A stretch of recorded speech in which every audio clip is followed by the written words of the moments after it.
Welcome back to the Sports News Analysis YouTube channel. My name is Mike. I'm continuing my Week 15 NFL previews and analysis. This video is for the game between the Buffalo Bills and the Jacksonville Jaguars. This game will be played down in Jacksonville, who all of a sudden is a juggernaut, sitting at 4-9, having won 3 games in a row. And you have the Bills coming off of maybe their worst loss of the year last week at the hands of the Buccaneers by a score of 27-6. And the Bills.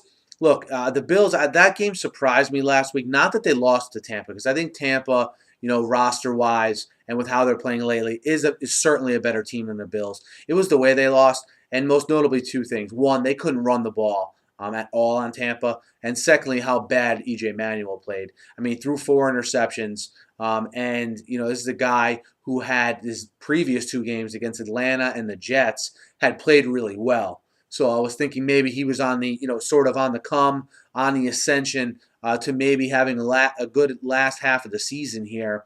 But he took a step back last week, which is not uncommon for a rookie quarterback. How does he now go in and play a Jacksonville secondary that they're not great, but they're much improved certainly from where they were at the beginning of the year. And C.J. Spiller, Fred Jackson, both over 500 yards this year. They're still at the top, near the top of the league in running the football. The Bills are. How do they run the ball against the Jaguars? Because look, make no mistake about it, the Jaguars have come a long way, but there's still a defense that can be scored on. All right, the Jaguars, when they've won these games, if you look, they've gotten outgained in all of them from a yardage perspective, but they've been able to hang tough, play hard, turn the other team over, and stay in the game. And they've limited their turnovers on their end. Okay, and that's going to be the recipe to success for this Jaguars team. They're playing very hard for Gus Bradley. They're totally bought into what he's selling right now. Okay, so the Bills get into a situation where they don't come out.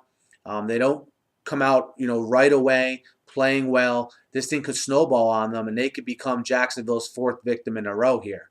From a Jacksonville standpoint, Jones-Drew is very questionable with a hamstring injury. If he doesn't go, Jordan Todman will go at starting running back. I think that's a big step down when you go from Jones-Drew, who is playing the best he has all season, to go to Todman. I think that'll put more on Chad Henne to have to throw the ball. And I don't like that Jacksonville offensive line versus this Bills pass rush, who was near the top of the league in sacks, obviously led by Mario Williams. So that kind of worries me a little bit, the absence of Maurice Jones-Drew. But again, I don't think you can put sort of a stat or anything on how hard, Jacksonville's playing. On the other hand, though, you have a lot of young guys on the Bills who are proving themselves to a first-year head coach. I don't expect any lack of effort from their perspective. I expect the running backs to certainly have a better game than they did last week and sort of return to form. And, to me, it's going to come down to which quarterback turns the ball over less.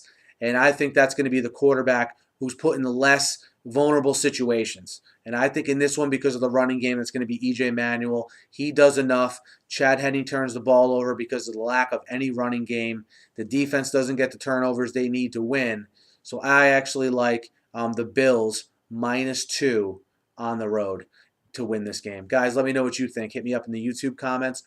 Hit me up on Twitter at @SNewsAnalysis. Be sure to subscribe to my channel. I preview and recap every game every week, guys. Always talk the news of the day in the NFL. So be sure to subscribe. Thanks for listening. Have a great night.